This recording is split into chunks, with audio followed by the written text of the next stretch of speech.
տեղեկատվությունն է այս մասով ստացել, ինչպես նաև ներքին գործերի նախարարությունից ստացվել է տեղեկատվություն անշարժույթի նվիրատվության վերաբերյալ, այս ստացված նոր տվյալները ներառվել են հայցի հիմքում, ներառվել են հաշվարկում եւ դրանով պայմանավորված անհրաժեշտություն է առաջացել հայցի հիմքի եւ առարկայի փոփոխություն իրականացնել, հիմա ներկայացնում եմ հայցի հիմքի եւ առարկայի փոփոխությունների վերաբերյալ միջնորդությունը, կատարանի եւ կողմի տրամադրում է միջնորդության երկու ցույցերի օրինակները։ Փորձեմ նաև փակիչ ներկայացնել, քանի որ ծավալները եւ կողմերները դրանով տարբերակով տրամադրել է անհրաժեշտության չմտնեցի փոփոխություն հնարավորինս փակիչ ներկայացնել։ Հակակոռուպցիոն դատարանի բարույթում է գտնվում ՀԻՊԿՏ կոտրած 032, կոտրած 02, կոտրած 26 քաղաքացիական գործ, ինստանցիի գլխավոր դատախազության ապօրինի ծախսում ունեցող մարտական գործերով վարչության, այնտեղ Վալերի Ռազմիկի Օսիպյանի, Լուսինե Թորոսի Թադևոսյանի ապօրինի ծախսում ունեցող գույքի բռնականացման պահանջի մասին։ Հաշվի առնելով բարույթի վերաբերյալ ստացված նոր տվյալները,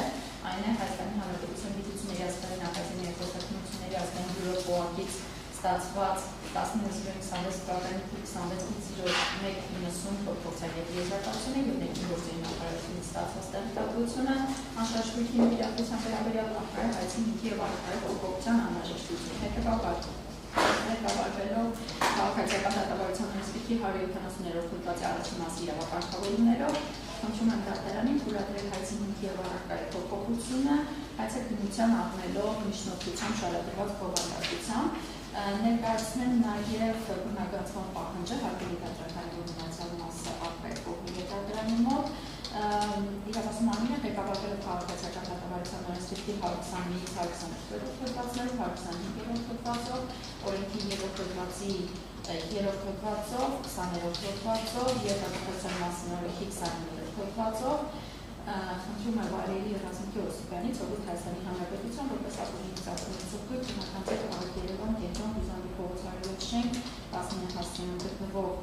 անշարժ գույքը իսկականության դեպքում միջին շուկայական արժեքի, ինչպես նաև մինչև եզրափակիչ դատական ակտի օրինական շնչմտները գույքի օգտագործումից ստացվածը։ Քաղաք Երևան Նվարաշեն 11 փողոց 9 շենք 25 բնակարանի 2 դեպքերով մասը իսկականության դեպքում միջին շուկայական արժեքը, ինչպես նաև մինչև եզրափակիչ դատական ակտի օրինական շնչմտները գույքի օգտագործումից ստացվածը։ Օտարքի մարզ Կապկաձոր Մուրադյան փողոց 11 շենք 1 հասցեում գտնվող բնակարանի իսկականության դեպքում միջին շուկայական արժեքը, ինչպես նաև մինչև եզրափակիչ դատական ակտի օրինական շնչմտները գույքի օգտագործումից ստացվածը։ Ակտապան հաշվարկի իրական ընկերություն վարված համապատասխան հաշվի ավարտն ամբողջությամբ իսկականության դեպքում դրան համարժեք 16,323 ամեն դոլար, ինչպես նաև մինչև եզրափակիչ դատական ակտի օրինական շնչմտները նշվածաբանից ստացված տոկոսները 48,445,645 դրամ, որպես ապօրինի եկամուտների եւ միջոցների մնացող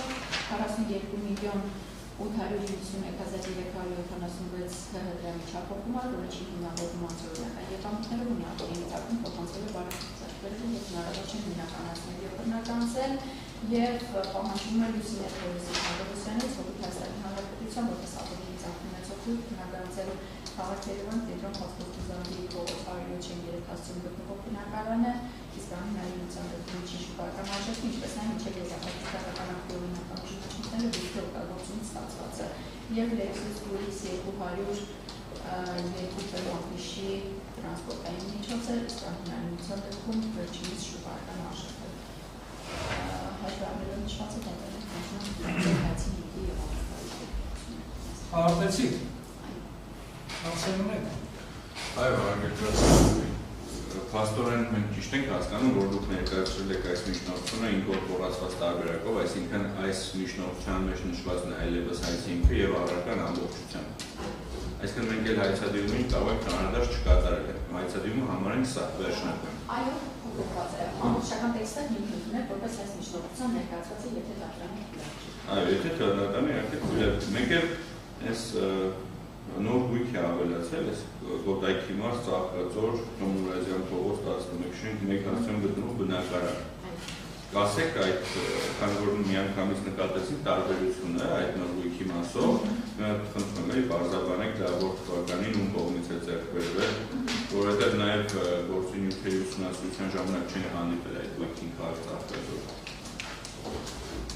Շատ լավ բարձրավանել նախկինում այս գույքը նշված եղել է, նշվել է, որ 2015 թվականի նոյեմբերի 11-ին Հայաստանի Հանրապետության ոստիկանության եւ Մալիի ոստիկանի միջև ծնվել էր նվիրատվության պայմանագիր եւ վերջինիս այդ նվիրատվության պայմանագրի հիման վրա, ինչպես նաեւ ոստիկանության պետի հրամանի հիման վրա փոխանցվել էր ողայքի մարդ Կավկասում Վրաստանից 11 շենք 1.50 բնակարանը 53.71 քառակուսի մետր մակերեսով։ Իրավասու մարմինը այս մասով լրացուցիչ հարցում է կատարել ներքին գործերի նախարարություն, պահանջելով նվիրատվության իրավական հիմքերը, նվիրատվության կատարման համար հիմք հանդիսացած բոլոր փաստաթղթերի պատճենները, ըստ այդմ ներքին գործերի նախարարությունից ստացվել է համապատասխան տեղեկատվություն, ստացվել են ոստիկանության պետի հրամանը 2015 թվականի նոյեմբերի 11-ին, ինչպես նաև ստացվել է անշարժ գույքի նվիրատվության պայմանագիրը։ Երբ որ ուսումնասիրում ենք նվիրատվության պայմանագիրը եւ համապատասխան հրամանը ոստիկանության պետի,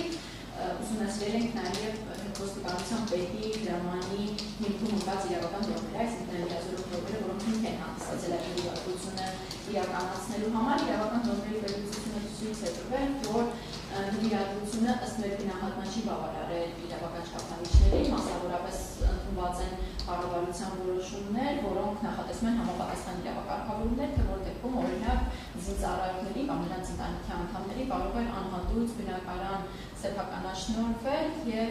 ըստ մեր վերլուծության, ինչպես նաեւ ըստ գոյություն ունեցող իրավակարգավորումների այդ գույքը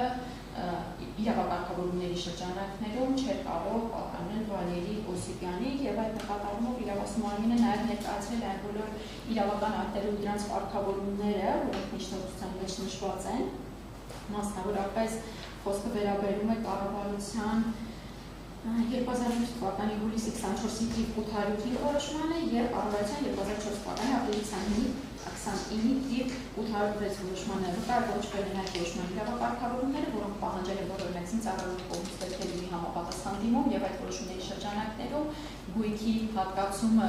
զինծառայողների կամ նրանց ընտանիքի անդամներին ըստ էության երկու նպատակ է հետապնդել՝ կամ ծառայողական անհրաժեշտությունը կամ վերջիններիս կարիք ունենալու հանգամանքը, ընդ որում այդ երկու հանգամանքներն պետք է անձի կողմից դիմումով շարադրված եւ նկարագրված լինեն։ Քանի որ այս պայմանները բացակայում են, ստացվում է մենք այդ գույքի օգտման իրավաչափության խնդիր ունենք եւ այդ նկատառումներից ելնելով, ինչպես նաև հիմք ընդունելով վերջերս վճռաբեկ դատարանի որոշման պատահած իրավական որոշումները նվիրատվության վերաբերյալ, մասնավորապես վկայակոչում եմ այն հանգամանքը, որ ըստ վճռաբեկ դատարանի որոշման դատարանը նվիրատվության փաստահաստատելիս առաջնորդվում է հավանականությունների հավասարակշռման ապացուցման ստանդարտով, նկատի ունենալով, որ բոլոր դեպքերում խոսքը ենթադրյալ ապօրինի ծագում ունեցող գույքի մասին է եւ պատասխանողները հստակ պետք է ցույց տան այդ հանգամանքները, որոնց պայմաններում կնքվել են նվիրատվության պայմանագիրը։ Այս ամբողջից ելնելով իրավասու մարմինը դատարկել է ապօրինի ծագում ունեցող գույք եւ այս միջնորդության շրջանակներում ներառել է նաեւ հայցապահանջը։ Այսինքն, տեսեք, եթե ապօրինի գույք ծագում ունեցող գույքի համարվում այն գույքը, որի ձեռքբերումը չի հիմնավորվում օրինական եկամուտներով, տվյալ դեպքում գույքը ձեռք է բերվել անհատույց նվիրատվության պայմանագրի հիման վրա, այն էլ պետության կողմից տրված նվիրատվության պայմանագրի դատախազությունը առերևույթ թերություններ կամ պահտումներ է հայտնաբերել նվիրատվության գործընթացում, ինչպես նշեցիք, գտել եք իրավաչափության հետ կապված որոշակի խնդիրներ։ Հիմա ենթաունեցական նորմատիվ իրավական ակտերի խախտումները ինչ փոխադարձ կապ ունեն օրինական եկամուտներով չհիմնավորվող գույքի հետ, այսինքն եթե անգամ լինի նվիրատվության գործընթացում խախտում, դա ինչ նշանակություն ունի գույքը ապօրինի ծագում ունեցող համարելու կամ չհամարելու տեսանկյունից, եթե ապօրինի ծագում ունի միայն այն գույքը, որը չհիմնավորվում օրինական եկամուտներով, այսինքն այստեղ եկամուտների խնդիր չպետք է դրված լինի ամբողջ հայեցակարգը տրամաբանությունը արդյոք օրինական եկամուտներ չեն, այլ ձեր կարծիքով փաստորեն ենթադրյալ իրավախախտումները ևս համարվում են ապօրինի ծագում ունեցող գույքեր, եթե գույքը ձեռք է բերվել ենթադրյալ իրավախախտումներով անհատույց պետության կողմից տրված նվիրատվության պայմանագրի հիման վրա։ Այս հարցը հետաքրքիր է, խնդրում ենք հստակեցնել, որպեսզի հետագայում միանգամից մենք ձեր դիրքորոշումը հասկանանք, մեր պաշտպանությունը կարողանանք կառուցել, էլի։ Շատ լավ, տեսեք, քանի որ այս հայցը ներկայացվել է կոռուպցիայի դեմ բախտի շրջանակներում ըստ սահմանադրական դատարանի արտահայտած դիրքորոշումների եւ նաեւ կոռուպցիայի դեմ բախտի շրջանակներում սահմանադրական դատարանը, ինչպես նաեւ հետագայում վճռաբեկ դատարանը արտահայտել են համապատասխան կայացման դիրքորոշումներ, այսինքն դատական պրակտիկա է ձևավորվել, մասնավորապես վճռաբեր դատարանն նշել է, որ այո, օրենքի իրավակարգավորումները այն մասին, որ ապօրինի գույք համարում այն գույքը, որը ըստ օրենքի չի հիմնավորվում օրինական եկամուտները, բայց մենք օրենքում եկամուտների ցանկում ունենք նաև նվիրատվության կամ անհատույց անձին փոխանցված գույքերը եւ այս մասով նվիրատվության միավաճառությունը ըստ ձևավորված դատական պրակտիկայի եւս պետք է գնահատման արժանանա, քանի որ ցանկացած պարագայում մենք կոռուպցիայի դեմ պայքարի շրջանակներում ենք գործում եւ քիչ չեն նաեւ այն դեպքերը, երբ որ գործարքները անհատույց են իրականացվում, անձինք նվերներ են ստանում, դրանց օրինակ աղբյուրը թողարկելու նպատակով կամ այն հանգամանքը թողարկելու նպատակով, որ դրանք օրինակ կարող են ինչ-որ գումարներով ձեռքբերված լինել։ Ինչ վերաբերում է այս դեպքի կոնկրետ նվիրատվության փաստ է տեղի ունեցել, իրավաչափության խնդիր է բարձրացվել, ընդ որում այնպիսի իրավաչափության խնդիր, որի առկայության պայմաններում անձը գույքը այդ անձին չէր կարող պատկանել ի սկզբանե, այնպիսի խնդիր է իհարկե գալիս իրավակարգավորումների վերլուծությունից եւ այդ տրամաբանությամբ, քանի որ անհատույց անձը գույք է ստացել, մենք չգիտենք ինչ պայմաններում է գույքը ստացել, ինչի համար է ստացել, երբ օրինակ չկար ծառայողական անհրաժեշտությունը կամ անձը ըստ էության չուներ դրա կայքը, համենայն դեպս մեր գնահատում չուներ դրա կայքը, իսկ եթե Վալերի Յոսիպյանը այդ կարիք ունենալու հանգամանքը կամ ծառայողական անհրաժեշտություն առկա լինելու հանգամանքը որևէ կերպ կարող է հիմնավորել, դա կարծում եմ արդեն ձեր ներկայացնելու հարցն է եւ ապացուցման բեռը այդ մասով դուք եք գրում, քանի որ տվյալ դեպքում իրավաչափության խնդիր է առաջացել եւ ցանկացած դեպքում պատասխանող անձը ըստ էության պետք է ցույց տա այն իրավական հիմքերը կամ այն բոլոր հնարավոր եկամուտները, այն բոլոր հնարավոր հանգամանքները, որոնց շրջանակներում ինքը այդ գույքը ստացվել է։ Լավ, բարձր ձեր դիրքորոշումը, մենք նախորդ դատական նիստում քննարկել ենք որոշակի գումարային փոփոխություններ, դրանք կատարված են։ Այդ մասով կատարված են եւ կարող ենք արդյոք արդեն պնդել, որ սա հայցադիմի վերջնական տարբերակն է եւ սրա հիմքում դրված հաշվարկները արդեն կարող ենք պահանջել եւ ուսումնասիրել։ Ես ներկայացրել եմ արդեն հայցադիմի գից հաշվարկը, ըստ էության վերջնականն է հատելի դատարան համենայնդեպս մեզ մոտ եղած տեղեկատվություններով այս պահին փոփոխության կարիք այլևս չկա, քանի որ ըստ կողմի ներկայացված փաստարկների եւ ըստ ունեցած հավաքագրած տեղեկատվության այդ փոփոխությունը իրականացվել է։ Խոսքը այսպիսի մասին է, այստեղ այդ Excel ֆայլը առկա է։ Այո, արդյոք դատա մենք գտնում ենք, որ այս միջնորդությամբ օրենքով պաշտպանող շահը չի փոխվում, դատարանի ենթակայությունը չի փոխվում, միջնորդությունը պետք է բավարարվի։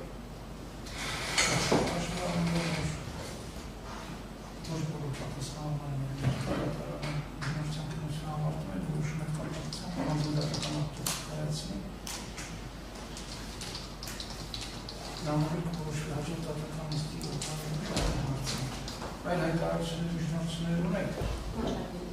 Հաջի դատարան մենք այս քանի որ այսօր ստացանք արդեն այդ հաշվարկները, մեզ առնված են 2 ամիս ժամանակ է հարկավոր, որպեսզի մենք դրանք ուսումնասիրենք եւ մեր պաշտպանությունը կառուցենք։ Եթե բավարարվի 2 ամիս ժամանակ է խնդրում։ Այո, բայց եթե նույնիսկ չբավարարվի, հարգելի դատարան, այս մեր հայցադիմում սկզբնական ներկայացված եւս գումարային պահանջները առկա են եւ ելի դրանք հիմնված են այդ Excel ֆայլի հաշվարկների վրա։ Հետեւաբար ամեն դեպքում այդ ժամկետն անհրաժեշտ է։ Նախորդ դատական նիստում եմ ես այդ մասին ասել, ուղղակի այսօր արդեն այս պահից որ ստացանք, բայց եթե դատարանը ճիշտ չգիտեմ, ինչպես ավելի ճիշտ եւ օպերատիվ կլինի գործիքնությունը, ուղղակի հայտարարում եմ, որ մեզ այդ ժամկետը անհրաժեշտ է էլի։ Շատ լավ։ Ավելացնելու բան ունեք։ Այլ միջնորդություններ չկան։